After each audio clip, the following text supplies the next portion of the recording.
Well, it's not that time. Let me just show you what it usually is. See you And then later, more. Carol. It doesn't do that. Bye, Carol. See you tonight. All righty. Okay. Is it more? Maybe it's there. Okay, Loretta or whoever. No. Are you ready to start, Vince, you think? Yes, it was for. Okay, so Ellen's going to be working most of the mechanics. So what we're going to do, everyone, is we're going to mute everyone. And when Vince asks everyone to join him for the Serenity Prayer, you all unmute yourself and it can all happen. So here we go.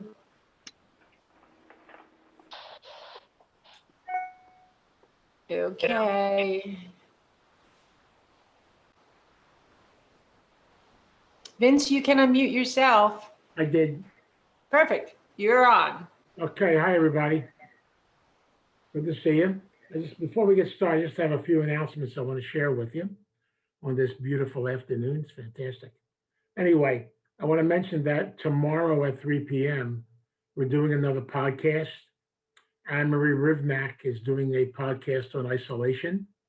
And then also tomorrow night at 7 p.m., Marie Allwell is doing a Zoom seminar on the emotional code, a method of healing and releasing tapped energy negatives issues. It's free, but all you have to do is register. And again, the Zoom numbers for both of these you can find on our website, startingpoint.org. Okay, to check into them and see where they are. Okay, so join us if you can. Also on Saturday, David Diamond's doing another workshop at 1 o'clock. And the workshop this time is on how to say yes to sound and to life. So if you're interested in that workshop, that's at 1 o'clock on Saturday. And once again, all the Zoom numbers, all the information, and actually the flyers about it, you can find on the website. Okay, you can check that out also. Also, my Codependency Series will be starting today. So I love this series. It's kind of, I'll tell you a story about it in a minute that will go from there. Also, just as a reminder, we don't pass the basket, but we do have a Venmo account. If you want to stick something in it, feel free. You know, your old wash or laundry or something, but you can do whatever you need to do with that. Okay, so thanks, guys. I want to begin by doing a reading. It worked out perfectly because today's reading from the language of letting go fits right into our topic for today. Accepting ourselves. Driving one day, a woman's attention focused on the license plate in front of her car. The license read, "Be who you are." How can I, she thought. I don't know who I am. Some of us have felt confused when people encourage us to be ourselves. How could we know ourselves? Do we have a self?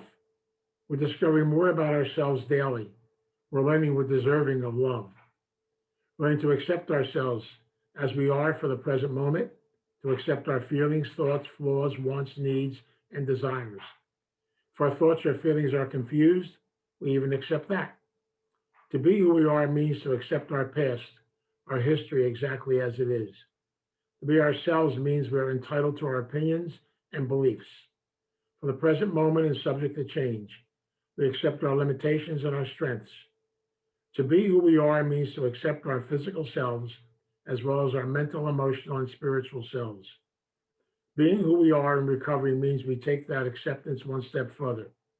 We can appreciate ourselves and our history. Being who we are, loving and accepting ourselves, is not a limiting attitude.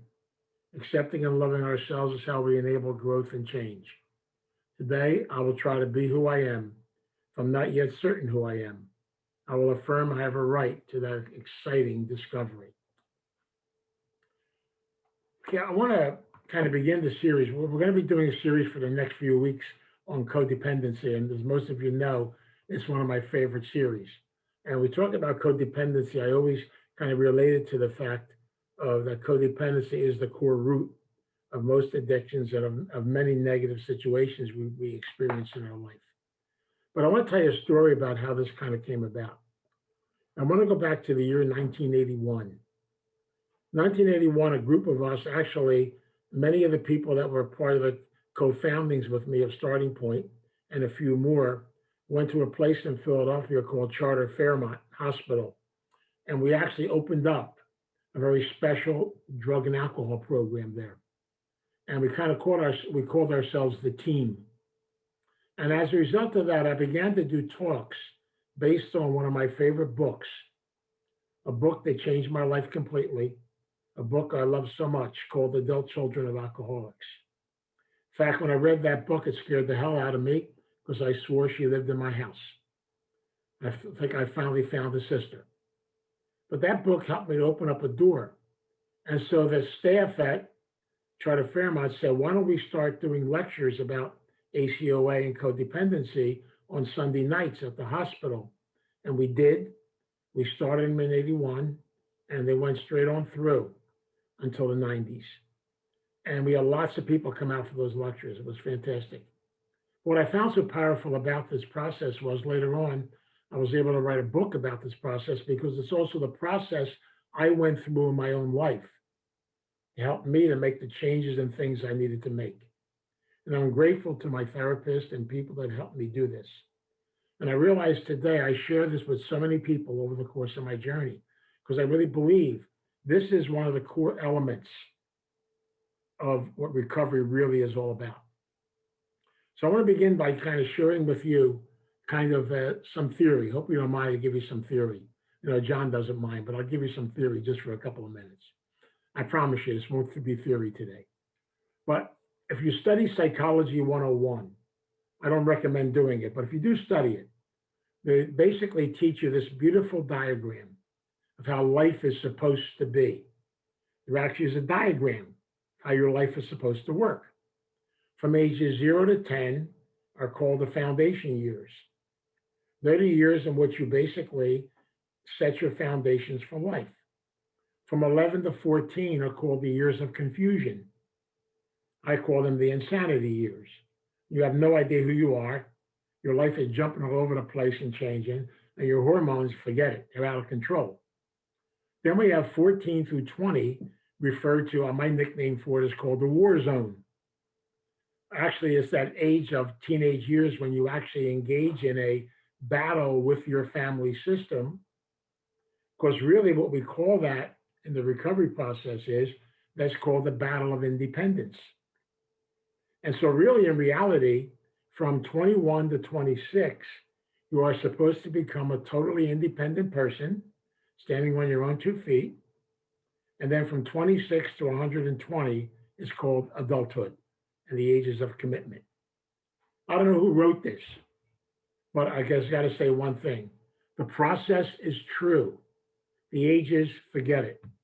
I didn't find out about it until I was 44 years old when I started the process. So it's interesting how the process really makes sense, because you're going to hear me talk about over the weeks coming, those foundation years, ages 0 through 10. And I'll tell you a basic psychological concept. Most psychologists will tell you this. By the time you are 10 years old, I'm actually giving you a break. They say 7. By the time you are 10 years old, all your traits, all your characteristics, all your basics, all your fundamentals are developed in you. So our childhood plays a very powerful role in our life, because in our childhood and growing up, we look at the foundations. Your mother, for a male child, is supposed to be your role model for relationships. For a female child, your father is supposed to be your first love and your role model for relationships. Your mother is your role model for what it means to be a woman. Your father is the role model for what it means to be a man. And so these role models basically are given to us in our early years. We pick up traits and characteristics. And I'll show you how this works. The moment of your birth, when you come into this world, whether you realize it or not, this is reality, you join 5 families. Your family of origin, your blood family. In our society today, that could be a step family, that could be other families too. A neighborhood, a cultural, or an environment family. I know I joke about this a lot, but I can mention certain places. There's certain personality traits that go along with it. For example, I can say South Philly. That's a state all by itself, so it's amazing. You come right down to it. Or I can mention Kensington, K&A. I can mention the Midwest. I can mention different parts of the country. So different personalities are developed by the neighborhood, the culture you're involved in. The third family we join is called a religious family or a non-religious family. I'm sure when I was 1 month old, I didn't jump up and down in my crib and say, please baptize me Catholic. My parents took me, placed me into their belief system, which really wasn't mine. And yet, as a result, as a child, it kind of became my normal. A peer family, you know how tough peers are on kids. And then finally, a society family. And especially today, because as a result of the internet, as a result of social media, kids are bombarded in early years with tons and tons of messages.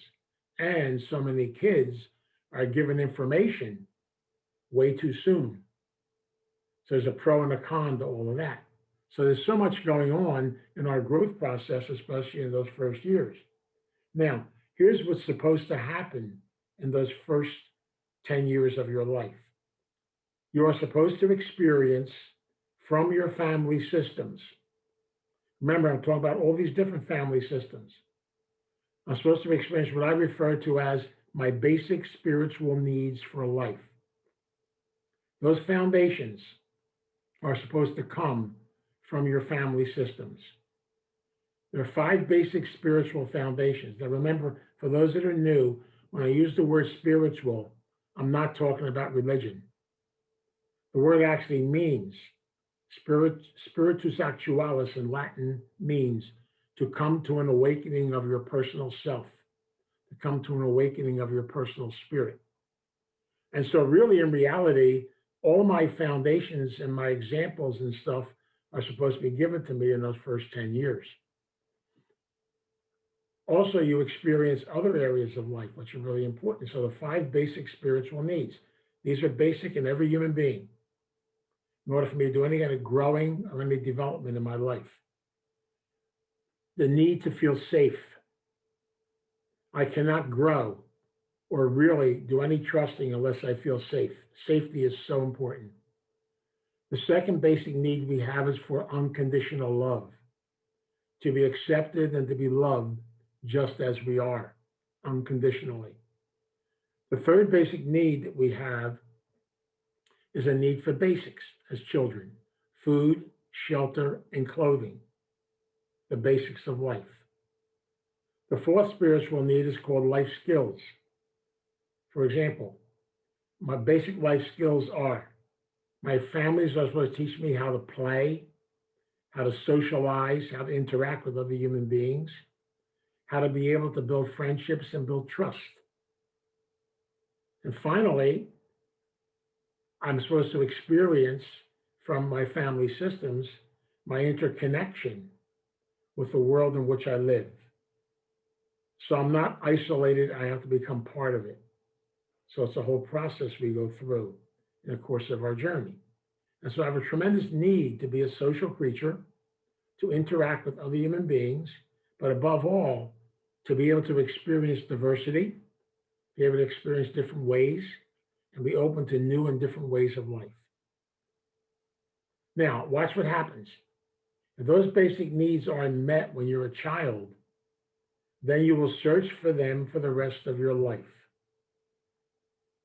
Example, again, when I use examples, a lot of times, I can only use my own examples because I don't really know all of you to go in that direction. I do know some of you because I've worked with you before, but the concept is I'm going to use mine. Growing up as a child, my normals were things, I joke about this all the time, I'm Italian. So my normal as a child growing up, I got them at birth, I got a PhD in them, was fear, guilt, and worry.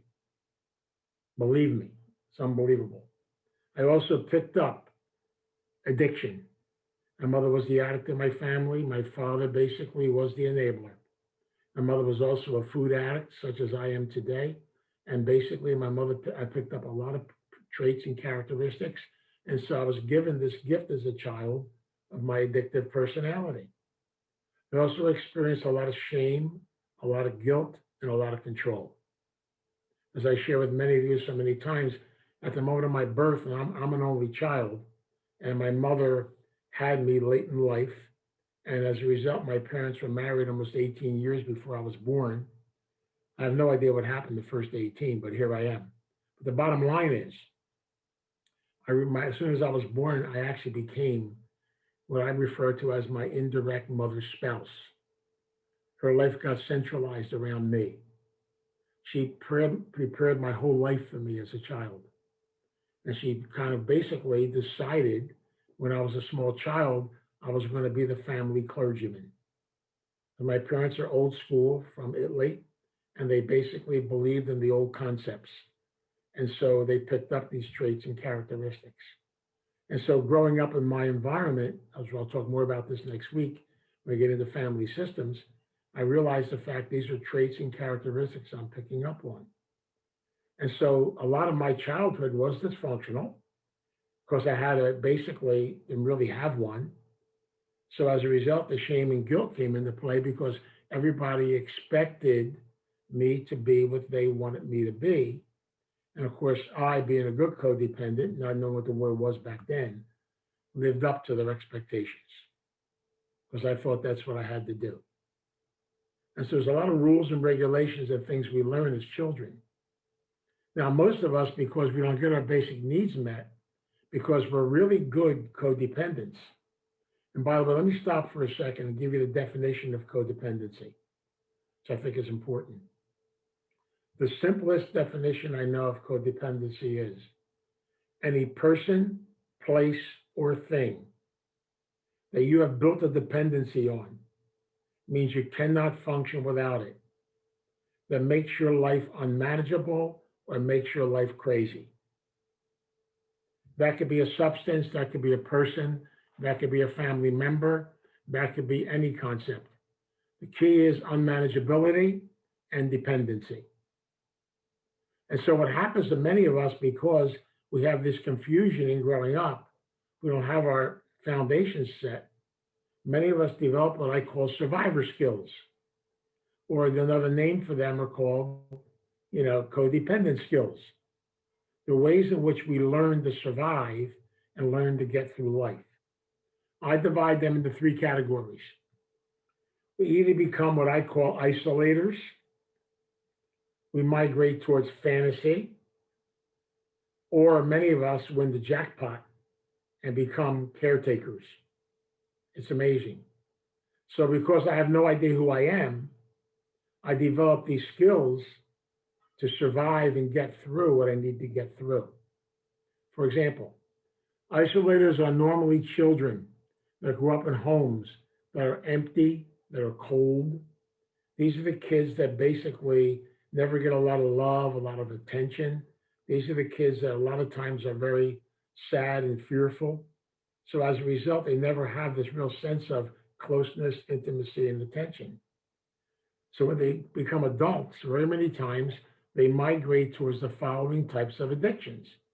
What is an addiction? It's a way to hide. It's a way to isolate. It's a way to control. It's a way to run away. And so very many times they migrate towards things such as drugs and alcohol. But these are what I refer to as the closet drug addicts and alcoholics. These are people that show up for work every day. But all their drinking, all their drugging takes place behind closed doors and in secret. To the outside world, they appear to be all together. See, isolators are very good at putting on what I call an external show. Of course, their inside is very empty. And so their identity comes from the outside. The other addictions that come under this are relationship addictions. I'm empty, I'm lonely, I'm scared, I'm afraid. So the first person that comes along that treats me nice, I want to take the sucker home. He doesn't have a choice in it. Now, we joke about this a lot in the recovery circles. They tell you things like, if you truly love someone, let them go. If they're supposed to come back, they'll come back. See, addicts and codependents do not believe that. Our mantra is, if you truly love someone, follow them and stalk them. If they try to get away, kill them. We have a few control issues. What can I tell you? See, I can actually isolate in anything. It's amazing. Isolation is a way to avoid, to not have to deal with so many things in the course of life. The other addictions that come under isolation are workaholism. I can work at the same job every day until 3 days after I'm dead. Many of us even know we died. It's totally amazing. The bottom line is my whole identity is around that job. And that's why a lot of isolators went through a lot of major changes and went through a lot of craziness when changes come along. Especially, I can still remember what happened when computers came into life. I'm old enough to remember that. And so the concept is, people actually went through depression, anxiety, fear, all kinds of stuff came into play as a result of it. It's called change. And isolators are scared to death of change. Change is almost like a death wish for them in some ways, because you're breaking up their little world, the world they're comfortable in. I always joke a lot about this, but I always talk about my uncle who worked for a place called Camel Soup. Now, you could actually set your clock by him. He would get up at 4:30 in the morning, go up to Camden. Right across the street from Camel Soup in Camden was a diner. He'd meet his buddies there. They would eat breakfast, drink their coffee, sit around and talk until it was time to go across the street and go to work. At 7 o'clock, the horn would go off, the bell would ring, and he would cook soup. Here's a man who cooked soup for 57 years. Can you imagine doing the exact same thing for 57 years? At the end of the day, when the bell rang, he would go across the street. Now, the diner was here. The bar was right next door. He would go to the bar, take the edge off from the work he did all day. And then sometimes he got home for supper. Sometimes he didn't. Sometimes who knows? And basically, the routine went on. And the crazy part about it is even on Saturday, even when he wasn't working, he still was at that diner early in the morning. It's almost like you get into a routine, it becomes your normal, and you're scared to break the routine because it's a place to hide and run away from life. It's amazing when you come right down to this and you look at this. The other addiction that comes under this is anorexia. And anorexia is a disease that's very powerful. What I literally do is I shut my body down, starve my body, so somebody always has to take care of me. Fear of growing up, fear of commitment, fear of intimacy, all these things come into play. So as a result, literally, if I shut my body down enough, then someone's always got to care for me. The second area that codependents migrate towards is called fantasy. And fantasy individuals are normally kids that come out of homes. These are sad. These are kids that have experienced what I call major traumas. These are the kids that are sexually abused.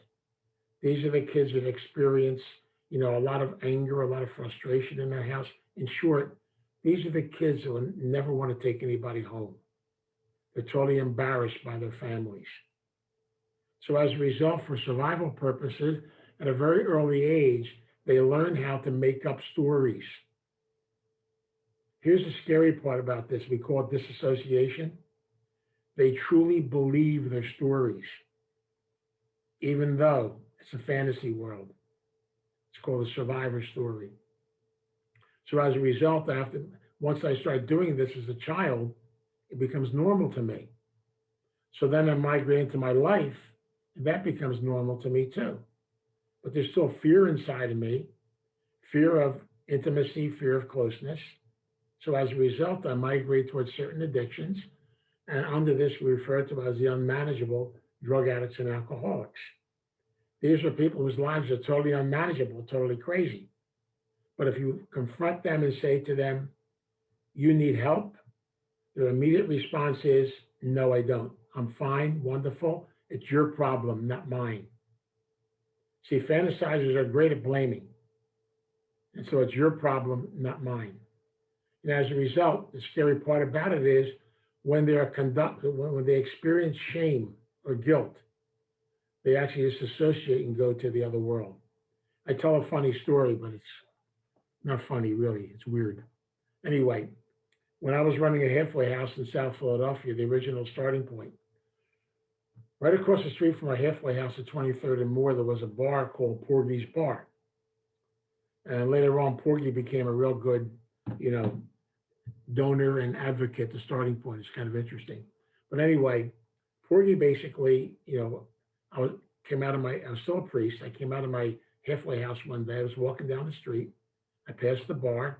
I saw this man sitting in the bar who had been in my halfway house. He was having a shot and a beer. I looked at him. He looked at me. I didn't say a word. I just kept walking. Next thing I know, he comes running out of the bar, screaming down the street, "Father, I'm not drinking." Because he carried the shot glass out with him. And when he saw me turn around and look at him, he stuck it in his pocket. Now you tell me how many normal drinkers do that. But here's the crazy part about it. And when I really learned a lot about addiction, he really believed at that moment he was not drinking. He truly believed it. That's really hard for us to understand. That's why disassociation is terrible. It's almost like I'm living in two different worlds. The other addictions that come under this are things such as sexual addiction, gambling, all the fantasy-based addictions, because they live in a fantasy world and make-believe world. And as a result, they avoid reality. They avoid the real world. I'll give you an example in sexual addiction. And this is a couple I work with. This has got to be at least 10 to 12 years ago. Anyway, they used to live in California. He was a very strong executive lawyer who made a lot of money. She was very active in the neighborhood at the PTA with her kids. They have 3 kids. And she was active in school and everything in the school. They were what you refer to as the perfect couple with their 3 kids, and they belonged to everything. The only problem was she had a secret life. 18 hours a month, she was an expensive call girl on the side. Her husband had no idea this was going on, nothing at all. It went on for a few years until one day, one of the gentlemen that she solicited was a police officer. She was arrested. The whole entire perfect little family went crashing down. Everything fell apart. They actually had to leave the area and come to treatment in another part of the country because of the embarrassment and the shame and stuff that went along with it.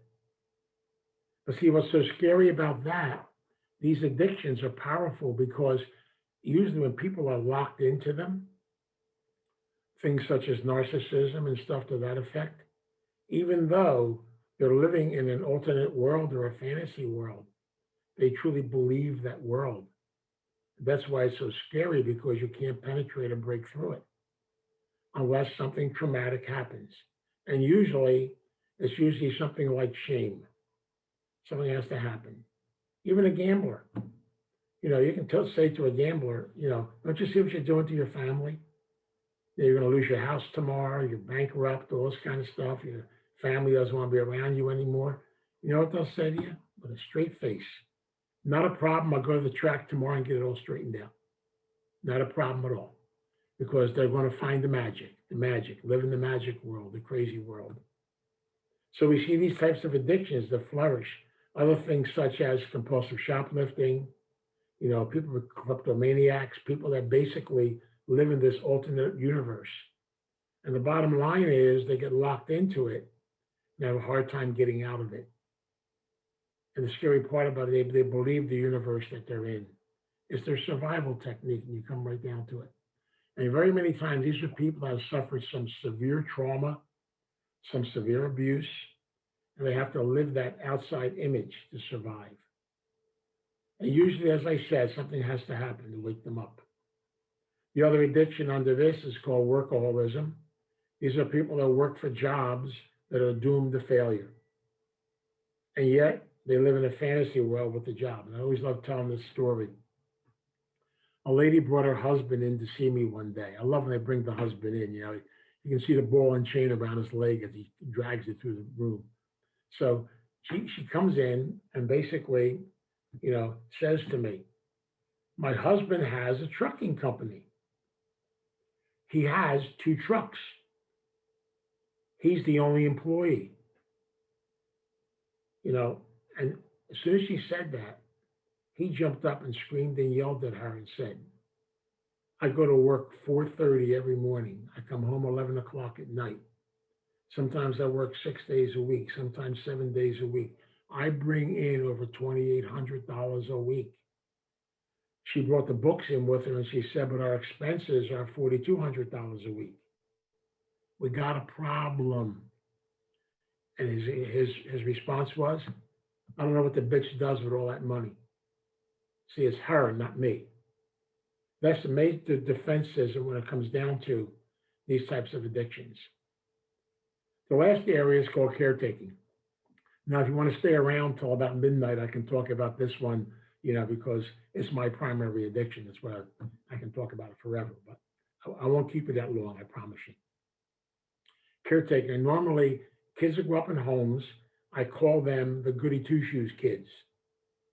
These are the kids that go from 3 to 33. In short, they relinquish their childhood. They have to grow up too fast. A lot of expectations are put on them. A lot of responsibility is put on them at a very early age. Did you ever hear the phrase, I got a 6-year-old, he says, well, your father's not here anymore, so you're the man of the house now. And the 6-year-old, I got to go to work. What do you want? Are you crazy? But the bottom line is, we put so much pressure sometimes on kids dealing with our own problems. And as a result, then we make them very responsible at a very early age. The only problem is when that happens, they become deep down inside. They don't even realize this, by the way, because I can talk forever on this one. They become very angry people, very resentful. But they smile all the time. If you ask them how they're doing, they say, I'm fine. Be careful when somebody says they're fine. Remember the definition of the word fine. Frustrated, insecure, neurotic, and emotional. The first word is, I put frustrated in, but it's another word. I can't put that in there, though. Frustrated, insecure, neurotic, and emotional. You're fine. But see, don't get too close to me. I don't want you to know who I am, because basically I got to keep you at arm's length all the time. The bottom line, though, is they are tremendous workers. They get into workaholism very easily. Why? Because they're functional. They function very well. In fact, I joke about this. I always say, if you want to make a lot of money, I'll give you the formula. Don't tell anybody I'm telling you, okay? If you start a business, doesn't make any difference what the business is. Start a business. If you need 15 workers, hire 3 caretakers. Because all good caretakers do the work of 5 people. Here's the rules, though. The damn caretakers have rules all the time. The rules are, I'm going to bitch about you, gripe about you, and complain about you all day long. But guess what? I'll totally run the company for you. Do me a favor. Leave me alone. Just stop by on Friday and pick up the money. But the other rules are, don't pay me too much. God forbid you pay me too much. We'll work long hours. It's almost like it's our company. It's that control thing. It's so powerful in caretakers. They got to take it over. The hardest thing in the world is to let go of that control. You know, it's amazing what they can do, though. I mean, they do the work of tons of people. They function very well. And they become very dependable. That's the scary part. And many times people become dependent on them. Then they get angry because people are dependent on them. It's confusing as hell. I look at my own life and I look at this because I realize the fact that 44 years of my life, I lived in total isolation. I basically, as a priest, ran around fixing people, saving people, rescuing people. In fact, I rescue people, they want to get rescued. I didn't even ask them if they want to get rescued. I'm a good codependent. I come and tell you you're getting rescued. But the bottom line was, back in those days, we get away with that stuff. We can't get away with it today. But you look at this stuff and you realize today, wow, basically I was on a run, but what was I doing? I was hiding from me. It's interesting because I had a nervous breakdown as a result of this, and very many caretakers have a tendency to go over the edge every once in a while and lose it. We don't realize how much feelings we have stuffed inside of us. I never understood that until I got into recovery and dealt with this process we're going to talk about here for the next few weeks.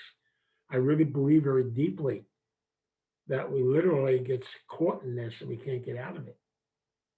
As a result, then, the bottom line was I had no idea who I was. To give you a quick story, when I was in the hospital, the doctor came up to me and he said, Vince, you're a very sick human being. I was 32 years old. I was a mess. I was a total disaster. He said, you're spiritually dead. I said, what are you talking about? I'm spiritually dead. I'm a priest. How can I be spiritually dead? After all, I got a uniform, everything. How can I be spiritually dead? He said, you're spiritually dead. You have no idea who you are. You have no sense of yourself at all. If you keep doing what you're doing, you'll be dead by the time you're 40 or 45 years old. You're a mess. I think I was supposed to thank him. Later on in life, I did. But I realized today he really was God's messenger in my life. I wasn't ready to hear it yet. See, I was too busy running around like crazy. And also, above all, for caretakers, don't ever, ever ask them their worth. I mean, please. I joke about this today, but I still can remember one time I got a phone call from the VA hospital in Coatesville.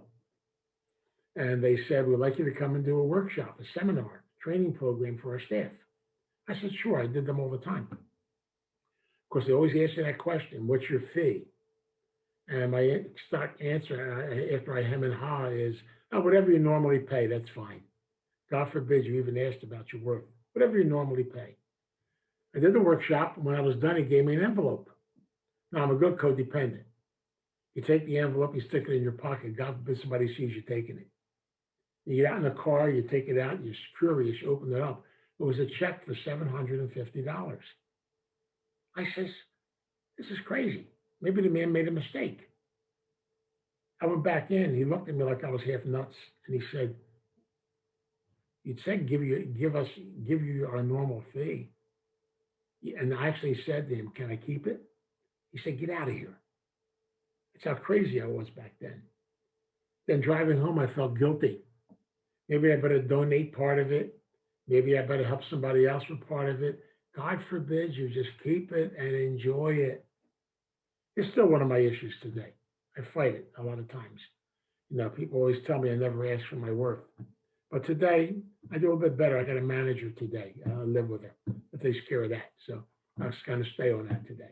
But the beautiful part about it is we have to realize the fact that these are traits and characteristics. And most workaholism codependents, nurses, teachers, people that work in the service-based industries, counselors, therapists, they give, and give, but they're always working under somebody else. And as a result, they never get what they really deserve. And usually half the times, they know more than the person they're working for. It's amazing, isn't it? I see a nurse in here shaking her head. So it's kind of interesting in the process. So it's all part of the process we go through in life. And so we have to learn how to ask for our worth. But see, again, we're too nice. So the other addictions that go along with this are also drugs and alcohol. These are what I call the legal addicts. These are individuals, basically, they use drugs and alcohol just to sedate themselves, put themselves to sleep, run away, hide. I know my own life, it was a way to hide and run away. But the bottom line is, on the outside, you look all together. Isn't that wonderful? Look so beautiful on the outside. The inside is like a total mess and disaster on the inside. And that's why that reading today was so powerful. We talked about, who are you? What am I all about? Where is my personal self? And we'll talk more about that as we get into this. The other addiction that comes under this, a very powerful addiction, is compulsive overeating. Compulsive overeating. Again, I never understood this because of my own eating disorder addiction. Compulsive overeaters usually are people that have a lot of anger inside of them, a lot of unfinished business, a lot of stuff they put a coating around them for a long period of time. They also have a fear of commitment. I know when I was in my active addiction, I was over 300 pounds. Excuse me. And I realized as a result of it, basically when I began to lose weight, I got scared to death. I don't know how to handle it. It was easier to stay with my coating, my hiding, running from life. That fear of commitment is pretty powerful. Excuse me for 1 second. I'm just getting over a little case of bronchitis, so I'm kind of pushing a little bit here. Anyway, the thing I want to bring out is that these addictions become part of your journey and part of your life. We don't realize how much unresolved stuff we have inside of us. The other addiction under this are relationship addictions. Once again, it's a control addiction. Caretaker codependents love to be involved in relationships with sickies. The sicker, the better. Bring me your sick and you're deprived and I will take care of them. But here comes those damn rules again. The rules are, don't you dare get better. Because I'm going to bitch about you, gripe about you, complain about you all day long. If you get better, then I'm going to bitch about you getting better. Because I literally got used to this after a while. And I got to tell my classic story. I've told it so many times. My aunt used to live in Pennsauken, New Jersey. She was in a wheelchair. I would go visit her every so often. When I arrived, I used to get the biggest kick out of this. The lady next door, an Italian lady, saw me coming. Within a matter of 10 minutes, 15 minutes, she would actually come to the door, ring the doorbell, and come in, and we had coffee together. And she would tell us the same story every time. I have it memorized. She talked about her husband, the bum. Been living with this bum for 46 years. He's a bum. He does nothing. I cook, I clean, I do this, I do that. He does nothing but sit around all day long. Let me tell you a secret. If that man ever tried to do anything, she'd kill him. They're called control issues. I made a mistake one day. I was thinking. I just said to her, why do you stay with him? She almost took the top of my head off. Because I love him. I said, okay, whatever. But again, it's that control nonsense. So the anger comes out sideways. It can come out in relationships. These feelings can come out in very many different ways because we don't realize how much stuff we've held inside for a long period of time. And I share all this with you to give you the traits and characteristics of codependency because what I want to concentrate on in this series, the first 5 weeks, I'll take you through the whole concept of what codependency is. Then in the last 4 weeks, we'll cover the recovery process from codependency. What I'll try to bring out to you very strongly is how powerful this process is and how we have to be able to face it and deal with it. And there is a process to work through this. Like I told you, I'm grateful I've had the opportunity to work through this process to change my life completely. And it took a long time, but I'm beginning finally to understand a little bit better who I am today. I'm enjoying it more today. And I get to share this with so many people. That's why I love it so much. And I get excited about it. And I wrote my book about it. So it's a big part of it. And so what I want to do is I want to spend some time next week talking about family systems. And I want to use the term, what is normal? Yes, Virginia, there is a normal. It's wherever we are in the course of our journey today. We have to learn how to accept that and get in touch with it. But so many of us And I might be able to help you to do some inventory of your own family systems to look at where they're at and what they're really all about. So I'll give you some guidelines and things how to do this. Now, later on, when we get to the recovery process, I'll also give you different things. I'll actually put them on the website. You can make a copy of them. That will help you to do this work and work on this stuff as we go along it, okay? So I hope this helps you understand codependency, the traits and characteristics and the foundations of them. And the bottom line is we have to be able to go back into our history, because remember, your history is your teacher. And the ultimate relationship you have in your life is the one you have with yourself. And being able to get to know yourself, then you'll be able to make some decisions that are much more powerful, will help you in very many directions. It helps you to begin to understand codependency, where it comes from, the foundations of it. And so we'll spend more time on this and really get into it. And I get excited about this, so put up with me, okay? But I really enjoy it because it really transforms so many things in my own life. I'm so grateful today. Even though I got news for you, I'm 80 years old and I'm still dealing with my codependency issues.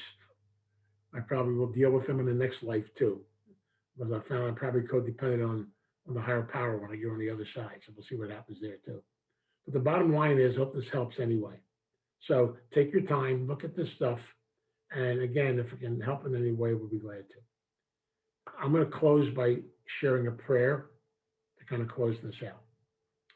Let us pray. God, we come before you today as a family.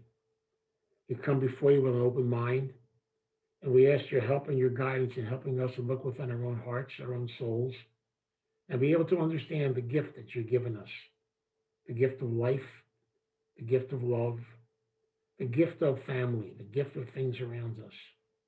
Teach us to look at life in a positive way, to learn from our experiences. Teach us that every experience we've had in the course of our journey, even those that are very painful, can bring us some joy, can bring us some strength. We can grow and learn from it. And so give us the strength now as we go through this journey to be open to it, to learn from it, and to grow from it, and to allow it to become our teacher. And so we ask for your help and your guidance as we do this. We ask our higher power to guide us in every step of our journey, for we don't do this alone. We do it in conjunction with you and with others around us. So we pray and we ask for this guidance and this direction in your name. God, grant me the serenity to accept the things I cannot change, the courage to change the things I can, and the wisdom to know the difference. God's will, not mine, be done.